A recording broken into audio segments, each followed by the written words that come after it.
আপনি কি জানেন একটি ছোট ক্যালিব্রেশন এররের কারণে পুরো পরীক্ষার ফল ভুল হতে পারে। আর সেই ভুলের কারণে একটি কোম্পানি আর্থিক ক্ষতির পাশাপাশি গ্রাহকের বিশ্বাসও হারাতে পারে।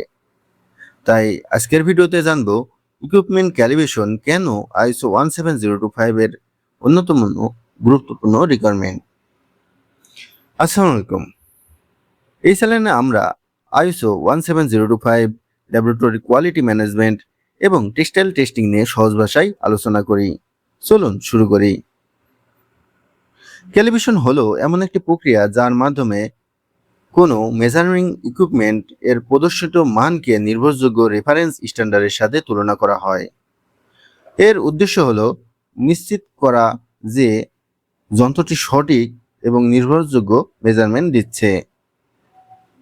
মনে রাখবেন, ক্যালিব্রেশন মানেই সবসময় যন্ত্র মেরামত করা নয়, এটি মূলত যন্ত্রের নির্ভুলতা যাচাই করার প্রক্রিয়া। ক্যালিব্রেশন গুরুত্বপূর্ণ হওয়ার কয়েকটি প্রধান কারণ রয়েছে। প্রথমত, অ্যাকুরেট রেজাল্ট নিশ্চিত করে। ইকুইপমেন্ট যদি সঠিক না হয় তাহলে টেস্ট রেজাল্টও ভুল হবে। দ্বিতীয়ত, প্রোডাক্ট কোয়ালিটি বজায় রাখে।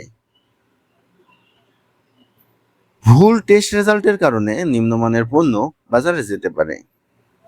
তৃতীয়ত, আইএসও 17025 কমপ্লায়েন্স নিশ্চিত করে। এই স্ট্যান্ডার্ড অনুযায়ী ল্যাবের মেজারিং ইকুইপমেন্ট নিয়মিত ক্যালিব্রেশন করা আবশ্যক। চতুর্থ, কাস্টমার কনফিডেন্স বৃদ্ধি করে। বিশ্বস্ত ফলাফল গ্রাহকের আস্থা বাড়ায়। পঞ্চমত, অডিট সহজ করে। ক্যালিব্রেশন রেকর্ড এবং সার্টিফিকেট ঠিক থাকলে অডিটের সমস্যা কম হয়। ধরুন, আপনার ল্যাবে একটি ডিজিটাল ব্যালেন্স রয়েছে। আপনি 100 গ্রাম ওজন মাপলেন, কিন্তু ক্যালিব্রেশন করার পর দেখা গেল যন্ত্রটি আসলে 99.75 গ্রাম দেখাচ্ছে। অর্থাৎ এতদিন আপনার সব মেজারমেন্ট ইরোস ছিল। এই ছোট্ট ভুলও আর্থিক ক্ষতি বা ভুল সিদ্ধান্তের কারণ হতে পারে।